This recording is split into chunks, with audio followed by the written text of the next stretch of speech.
सिर्फ कुछ चीजें रोकने के लिए इकदाम जो हुकूमत की जानिब से किए जा रहे हैं। सगीर चौधरी साहब, पीटीआई का मौकिफ है कि इमरान खान से बराह रास्त मुलाकात के बगैर मुज़ाकिरात जो है वो मुमकिन नहीं है। मुलाकात की बात तो की जा रही है, प्री कंडीशंस अगर पीटीआई की जानिब से की जाती हैं, प्री कंडीशंस लगाई जाती हैं, तो डेफिनेटली वो दूसरी जानिब से भी होगा, हुकूमत की जानिब से भी। बिस्मिल्लाहिर्रहमानिर्रहीम, शुक्रिया आकाशा। देखें, पहली बात तो ये है कि जो अपोजिशन लीडर की तकर्री है वो तख़ीर का शिकार क्यों हो रही है और उसमें क्या इतना बड़ा डिले है कि आप उसको तख़ीर का शिकार करने की कोशिश कर रहे हैं। एक तरफ आप ईवान में ये कह देते हैं कि हमारे दरवाजे जो हैं वो खुले हैं और फिर उनसे कहते हैं कि आप जो है वो अपनी दरख्वास्त लेके आएँ। तो अगर वो दरख्वास्त की बात की जाए तो पिछले साल यानी जो गुजर चुका है साल, उसमें 19 नवंबर को दरख्वास्त आई थी, ठीक है, अपोजिशन लीडर की तकर्री के हवाले से। इसी तरह फिर 5 दिसंबर को आई, फिर 19 दिसंबर को आई और उसके बाद 31 दिसंबर को ख़त लिखा गया और अब फिर आज चीफ व्हिप जो हैं आमर डोगर, उन्होंने इन पर्सन मुलाकात किया यासर साहब से और उनसे सारी चीज़ें डिस्कस हुई हैं।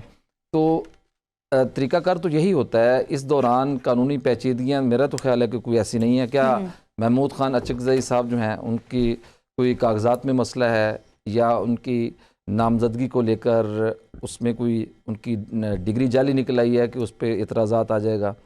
ऐसा कौन सा कानूनी मसला है? जब आपने उनको अपोजिशन लीडर मुकर्रर करना है तो आपके पास तो ऑप्शन है। पीटीआई की क़यादत खुद ज़िम्मेदार थी ताक़ीर आप ये कह रहे हैं कि तारक उस्मैर साहब ने बड़े अच्छे अंदाज में नून लीग जो है वो उनको सपोर्ट करते हैं और ये कहते हैं, या सब कहते हैं कि मुझे तो किसी से पूछने की ज़रूरत नहीं है। तो ये कैसे मुमकिन है?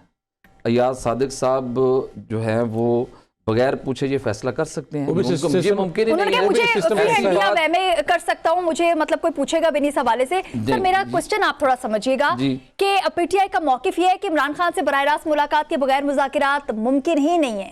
तो आप क्या कुछ समझते हैं कि भाई प्रीकंडीशंस जो है वो अगर इस जानिब से तो उस जानिब से भी होंगी? देखें, इमरान खान की जानिब से तो महमूद खान अचकज़ई और राजा नासिर को जो है वो बाकायदा नॉमिनेट किया हुआ है और उनको मुकम्मल इख्तियारात दिए गए हैं, ठीक है। और एक जो सीनियर वज़ीर हैं राना सनाउल्लाह साहब, जो एडवाइज़र हैं इस वक्त वज़ीर आज़म के, उन्होंने जो है वो एक बयान दिया था कुछ दिन पहले, आपको याद होगा। उन्होंने कहा था कि 5 बड़े अगर आपस में बैठें तो फिर मुज़ाकरात जो हैं वो मुमकिन हैं। 4 की तो उन्होंने बात की और पाँचवें का उन्होंने कहा था कि वो आप सब जानते हैं, यानी फील्ड मार्शल साहब का उन्होंने बराह रास्त नाम लेना चाह रहे थे। ये उनका एक पॉइंट ऑफ व्यू था जो पिछले दिनों सामने नज़र आया था।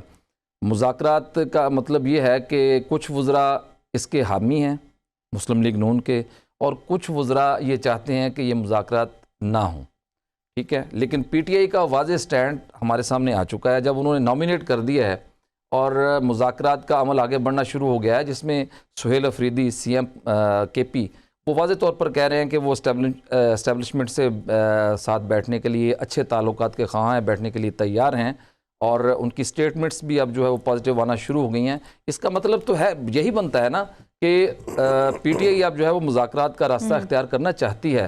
किसी तरफ से हमें मुज़ाकरात के हवाले से कोई मुखालफत नज़र नहीं आ रही।